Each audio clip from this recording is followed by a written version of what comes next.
Quand j'ai commencé ces petites capsules en février, c'était pour une seule et unique raison, c'est-à-dire pour moi-même, pour conserver les archives, pour garder la trace de cette espèce de boucherie en matière de droits fondamentaux et de garanties démocratiques. Je me suis dit, je vais les mettre en ligne, puis si ça peut intéresser quelques personnes, faire un peu de pédagogie par la bande, tant mieux.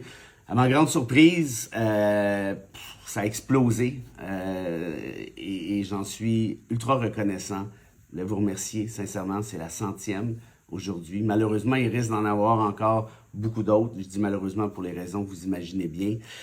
J'ai pas fait de calcul précis, mais on est au-dessus de 4 millions déjà de vues, ce qui est quand même spectaculaire, sachant que je traite de ce sujet-là depuis une bonne dizaine d'années. Et disons-le franchement, les gens s'en battaient royalement, vous savez quoi.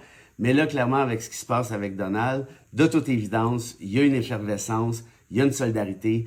Vous êtes des tonnes, et j'insiste, des tonnes à chaque semaine, chaque jour, en fait, chaque heure ou à peu près, à m'envoyer des nouvelles que vous voyez passer ici et là. Je sais qu'il y a des profs qui présentent les petites capsules au secondaire, au cégep, qui en discutent avec les étudiants. Je vais donner des conférences là-dessus d'ailleurs.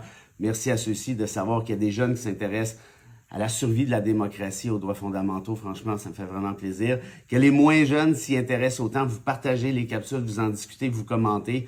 Je trouve ça merveilleux, puis je vais vous dire pourquoi. Parce que notre danger, notre plus grand ennemi actuellement, notre plus grand danger, c'est une certaine forme d'apathie qui pourrait s'installer après, justement, une forme de banalisation, de normalisation. Là, on commence à s'habituer, on commence à s'endormir. Hein? C'est la grenouille dans l'eau bouillante, tranquillement, pas vite. Ah, ben, finalement, c'est pas si pire que ça. Donald, s'il se tient tranquille pendant 2-3 semaines, regardez bien, il va avoir ce réflexe-là, parce que le cerveau collectif de l'électorat en matière démocratique, c'est un peu ça. On a une mémoire à très court terme. Donc, il faut continuer à se tenir à jour, à être solidaire, à dénoncer, à être révolté, à être indigné, à être en cruce et à partager tout ce qu'on peut partager pour se tenir ensemble puis lutter contre l'avènement du fascisme. Encore une fois, merci 100 fois.